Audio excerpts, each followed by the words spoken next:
আজ আমরা বীজগণিতের প্রেক্ষাপট সম্বন্ধে জানব। বীজগণিত, অ্যালজেব্রা।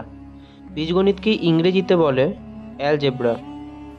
এই অ্যালজেব্রা শব্দটি আরবিক শব্দ অ্যালজাবার এর লাতিন নামকরণ। অ্যালজাবার এর অর্থ হলো একসাথে যুক্ত, অর্থাৎ জয়েন্ট টুগেদার। আরব গণিতবিদ আল খারিজমি 780 সি টু 850 এডি এই সময়ে তাঁর বই হিসাব আল জাবর ওয়া আল মুকুবলা থেকে আল জাবর শব্দটি ব্যবহার করেন। মূলত তিনি ব্যবসা, জমি সংক্রান্ত ইত্যাদি ব্যবহারিক সমস্যা সমাধানের প্রয়োজনে এলজেব্রা শব্দটি ব্যবহার করেন।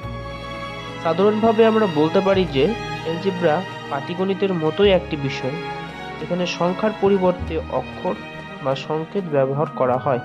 এই অজ্ঞাত সংখ্যাগুলিকে এক্স, ওয়াই, জেড ইত্যাদি অক্ষর দিয়ে চিহ্নিত করার প্রচলন আছে।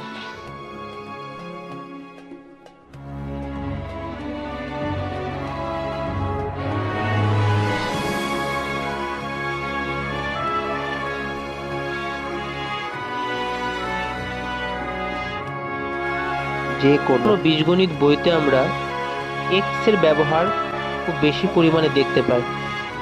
এই এক্স এর অর্থ আমরা জানব।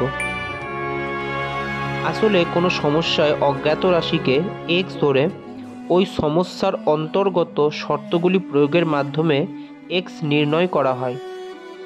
শর্তগুলি ব্যবহার করলে এক্স এর একটি সমীকরণ গঠিত হয় এবং এই সমীকরণের বীজই যা এক্স এর সমান, সেই অজ্ঞাত রাশি এক্স এর নির্ণয় মান হয়। বীজ নির্ণয় করে এক্স পরিচিত হয় বলেই হয়তো এলজেব্রাকে বীজগণিত বলা হয়। তাহলে তোমরা বুঝতে পারছো এলজেব্রাকে বীজগণিত কেন বলা হয়। কারণ এই যে বীজ নির্ণয় করে এক্স যেটা পরিচিত হচ্ছে, বীজটা নির্ণয় করে দিচ্ছে বা বীজের মানটা বের করছে, সেই জন্যই এলজেব্রাকে বীজগণিত বলা হচ্ছে। অজ্ঞাত রাশিকে এক্স ধরে নেওয়ার আরও একটি বাস্তব উদাহরণ হলো জার্মান পদার্থবিদ উইলহেম রন্টজেন এর এক্স রে আবিষ্কার। তোমরা প্রত্যেকেই জানো এক্স রশ্মির আবিষ্কর্তা হচ্ছেন উইলহেম রন্টজেন। 1895 সালে রন্টজেন পরীক্ষাগারে এক নতুন ধরনের রশ্মির সন্ধান পান, কিন্তু সে সময় রশ্মিটি কী তা তিনি জানতেন না। তাই এই না জানা রশ্মিটিকে তিনি নাম দিয়েছিলেন এক্স রে, যেখানে এক্স অজ্ঞাত। পরবর্তীকালে অবশ্য এই এক্স রে যে ইলেকট্রন তা জানা যায়। তথাপি রন্টজেন কিন্তু এক্স রে নামের কোনো রকম পরিবর্তন করেননি। আজও তাই এক্স জ্ঞাত হয়েও অজ্ঞাত হয়ে ব্যবহৃত হচ্ছে।